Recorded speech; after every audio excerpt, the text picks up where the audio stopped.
دیکھیے اب بھارت کی عوام کو بھی پتہ ہے، ان کی لیڈرشپ کو بھی پتہ ہے، ملٹری لیڈرشپ کو بھی پتہ ہے، لیکن چونکہ اب شکست کھا چکے ہیں، اور اس کی بنیادی وجہ ہے کہ جب بندہ شکست کھا لیتا ہے، وہ انڈیویجول ہو یا اسٹیٹس ہوں یا ادارے ہوں، تو اس کے بعد وہ کوئی نہ کوئی ایسا کام کرتا ہے کہ اس کو ریورس کرنے کی کوشش کرتا ہے، لیکن اب ٹائم اتنا گزر چکا ہے کہ ریورس ہونے کے بھی چانسز کوئی نہیں ہے۔ اور دوسری بات یہ ہے کہ دنیا نے دیکھ لیا ہے کہ ان کے ساتھ جو ہوا ہے اس کو ایک انٹرنیشنل میڈیا نے تو نہیں، پوری دنیا کا جو میڈیا تھا، جہاں سے راکٹ، جس طرح انہوں نے کہا ہے کہ ایمبیسڈر صاحب نے کہا ہے کہ ساؤتھ ایشیا سے اٹلانٹک اوشن تک اور جتنے بھی دنیا ہے سب کو پتہ چل گیا ہے۔ اب وہ اصل میں اس وقت امبیرسمنٹ کا شکار ہیں، اور اس امبیرسمنٹ کو مٹانے کے لیے وہ کچھ بھی ایک نیا چیز کرنے کے لیے تیار ہیں۔ لیکن میں آپ کو ایک بات بتاؤں کہ اب جو چیزیں ہیں وہ بالکل چینج ہو چکی ہیں۔ پاکستان کی جو 10 مئی سے پہلے کی پوزیشن تھی آج ڈیفرنٹ ہو چکی ہے۔ آج پاکستان ٹرینڈ سیٹر ہے، آج جو پاکستان چاہتا ہے وہ کر رہا ہے، اور اس کی مثالیں آپ کے سامنے ہیں۔ آپ دیکھیں سعودی عربیہ کے ساتھ پیکٹ، آپ نے اسحاق ڈار صاحب کی سپیچ سنی on the floor of the house, انہوں نے کہا کہ ہم مسلم امہ کو جو ہے وہ لیڈ کرنے جا رہے ہیں۔ پہلے تو آج تک کسی نے نہیں کہا، اس جنگ کے بعد یہ چیزیں ہوئی ہیں۔ ہم نے انڈیا کو جو ہے ہرایا ہے، ان کو ہر طرح سے ہرایا ہے۔ ہم نے صرف ان کے جیٹ نہیں گرائے، ہم نے S-400 گرایا ہے، ہم نے ان کے جو اڈے ہیں وہ تباہ کیے ہیں، ہم نے ان کو ہر طرح سے اسٹریٹجیکلی بھی، ہم نے سوشلی بھی، مورلی بھی، اور پبلکلی بھی ان کو، اور پولیٹیکلی بھی ہر محاذ پہ، سفارتی طور پہ بھی ہر محاذ پہ ہرایا ہے۔ تو اب وہ ان تمام چیزوں کا جو ہے وہ کسی نہ کسی طریقے سے اپنے عوام کو کچھ نہ کچھ دکھانا چاہ رہے ہیں، کیونکہ مودی جو ہیں وہ تو بالکل فلاپ ہو گئے۔ انہوں نے کہا کہ اب ایسا کرتا ہوں کہ جو ہمارے جو ایئر چیف ہیں ان کو آگے سامنے لے کر آتے ہیں، کیونکہ یہ ٹیکنیکل آدمی ہیں، جب یہ بات کریں گے تو لوگ شاید ان کے اوپر رلائی کریں، لیکن ایسی بات نہیں ہے۔ تو آپ اوورسیز پاکستانیوں کی بات سن لیں جتنے بھی ہیں، اور اوورسیز انڈین جو ہیں، وہاں پہ انڈین جو ہیں وہ خود ہار مان چکے ہیں۔ جو ان کے اوورسیز ہیں وہ کہتے ہیں بالکل ہمیں جو ہے نا 6-0 بلکہ 7-0 جو پریزیڈنٹ ٹرمپ کہتے ہیں، اگر پریزیڈنٹ ٹرمپ کے پاس جو ہے سب سے لیٹسٹ انفارمیشن ہوگی، کیونکہ وہ تو تھرڈ کنٹری ہے نا، وہ تو ہمارا پاکستان اور انڈیا کا نہیں ہے، وہ تو وہ بات کر رہے ہیں کہ جو ان کے پاس انفارمیشن آتی ہے۔ امریکن جو ہیں وہ تمام سچویشن کو دیکھ رہے ہوتے ہیں۔ تو ابھی انڈین جو ہے اس وقت جو ہے وہ ان کو سبکی ہوئی ہے، اس لیے وہ نہ صرف سفارتی طور پہ جو ہے ڈاؤن ہے، اس کے علاوہ آپ دیکھیں کہ پبلکلی جو ہے ان کی پبلک جو ہے وہ ان کو گالیاں بیسیکلی دے رہی ہے کہ آپ نے کیا کیا ہے، ضرورت کیا تھی اس طرح کا ایڈونچر کرنے کی۔ وہ یہ سمجھتے تھے کہ ہم ایڈونچر کریں گے، پاپولیرٹی بھی گین کر لیں گے، الیکشن جو بہار میں اگلے مہینے ہونے ہیں ان میں بھی ہم کچھ نہ کچھ چیزیں کر لیں گے، لیکن پلاننگ ان کی نہیں تھی۔ ان کے اوپر جو تھی، اور خاص کر جو ان کے را کا جو تھا چیف،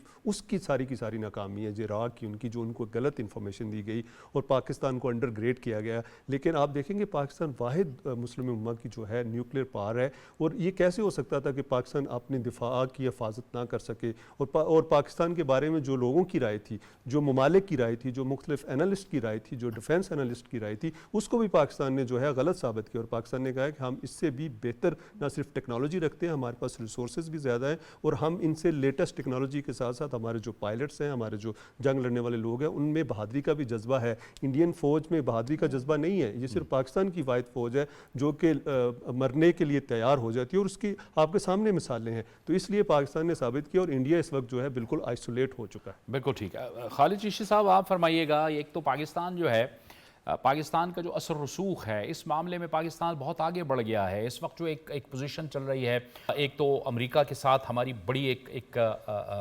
زبردست قسم کی انگیجمنٹ ہے، ڈپلومیٹک انگیجمنٹ ہے۔ آپ ٹیرف کے معاملات کو دیکھیں، پاکستان کے ساتھ بڑا اچھا معاملہ ہوا امریکہ کی جانب سے، اس ریجن کے اندر سب سے کم ٹیرف رہا۔ پھر جو فیلڈ مارشل صاحب نے ملاقات کی، اس میں ایران پہ خود امریکی صدر نے کہا کہ ایران پہ بہت بڑا نالج، انہوں نے بہت اچھی طرح سے ڈسکشن کی۔ پھر افغانستان کے معاملات، پھر اس وقت فلسطین کے اندر فلسطین کا جو معاملہ ہے، اس حوالے سے جو پیش رفت ہو رہی ہے، پاکستان کی ایک بڑی پوزیشن بنی ہے، پاکستان انگیج کر رہا ہے اسلامی ممالک کے ساتھ بھی، سعودی عرب کے ساتھ ہمارا دفاعی معاہدہ ہوا، پھر امریکہ کے ساتھ، ویسٹ کے ساتھ۔ یہ بھی ایک بہت بڑی پریشانی کا باعث ہے بھارت کے لیے۔ جی جاوید صاحب، مجھے آپ اجازت دیں، میں جنگ کے میدان سے آپ کو اس طرف لے کے آتا ہوں۔ دیکھیے، سب لوگ، پورا پاکستان کہتا ہے کہ ٹرمپ نے جنگ بند کرائی، ہندوستان کہتا ہے کہ ٹرمپ نے جنگ بند نہیں کرائی، اور آن دا لائٹر نوٹ میں واحد پاکستانی ہوں جو میں انڈین سے ایگری کرتا ہوں۔ وہ انڈین سے کیوں ایگری کرتا ہوں؟ میں اس لیے کہتا ہوں کہ پریزیڈنٹ ٹرمپ نے جنگ بند نہیں کرائی، جنگ بند کرائی ہے پاکستان کے لوگوں نے، مسلح افواج نے اور پاک فضائیہ نے، اور وہ اس لیے بند کروائی ہے کہ اگر ہمیں خدا نہ خواستہ ہندوستان ہم پر حاوی ہوتا تو پریزیڈنٹ ٹرمپ نے نہیں پڑھنا تھا اس جنگ میں۔ تو میں اس بات پہ انڈین سے ایگری کرتا ہوں کہ پاکستانی لوگوں نے، فورسز نے اور پاک فضائیہ نے جو 6 اور 7 کی درمیانی رات نقصان پہنچایا، جنگ اس سے بند ہوئی ہے. اتنی زیادہ بلیڈنگ ہوئی، ظاہر ہے اس وقت اتنا زور کا پنچ ہوا الحمدللہ، تو تب جا کر ریلائز ہوا ہندوستان کو اور دنیا کو بھی ریلائز ہوا کہ یہ نیوکلیر پاورز ہیں. تب جنگ بند ہوئی تھی. ایک تو ان سے میرا خیال ہے تھوڑا سا کبھی ان کو الاؤنس دے دیں جب وہ کہتے ہیں کہ نہیں بند کرائی، تو ان کو یہ مان لینا چاہیے کہ پاکستان کے لوگوں نے بند کرائی تھی. جنگ کا نتیجہ کیا نکلا؟ جو سب لوگ آپ کا آنریبل پینلسٹ اسی پہ فوکس کر رہے ہیں کہ جب آپ ایک جیت دکھاتے ہیں دنیا کو، اپنی طاقت دکھاتے ہیں اور اپنی بہادری دکھاتے ہیں اور اپنی صلاحیت دکھاتے ہیں، دنیا آپ کو ریلیونٹ مانتی ہے. پہلا، بیکاز انگریزی میں کہتے ہیں کہ وکٹری ہیز اے ویلیو. جب آپ فتوحات حاصل کرتے ہیں، آپ کو آپ کی وقت یا آپ کی حیثیت میں اضافہ ہوتا ہے. وہ خود بخود دنیا نے ہمیں دیکھا یہ ملک ہے جس سے انگیج کرنا چاہیے. اور پھر دنیا بھی کسی کمزور سے بات نہیں کرتی. وہ انگریزی میں کہتے ہیں the power talks to power. یعنی اگر آپ طاقتور ہیں تو دنیا آپ سے بات کرے گی، اگر آپ کمزور ہیں تو آپ سے بات نہیں کرے گی. آپ نے دیکھا دنیا نے ہمیں انگیج کرنا شروع کیا، نہ صرف ڈومیسٹک لیول پر ہمیں انگیج کیا، قوم اکٹھی ہو گئی. باہر کے جتنے نیبرہڈ تھے انہوں نے ریلائز کیا کہ ایک ٹرسٹڈ پارٹنر پاکستان آتا ہے. پھر امریکہ نے ریلائز کیا کہ ایک پاکستان ایسا ہے جس کو آپ اگنور کر کے اس دنیا میں یا خاص طور پر اس ریجن میں پیس قائم نہیں کر سکتے. کیوں؟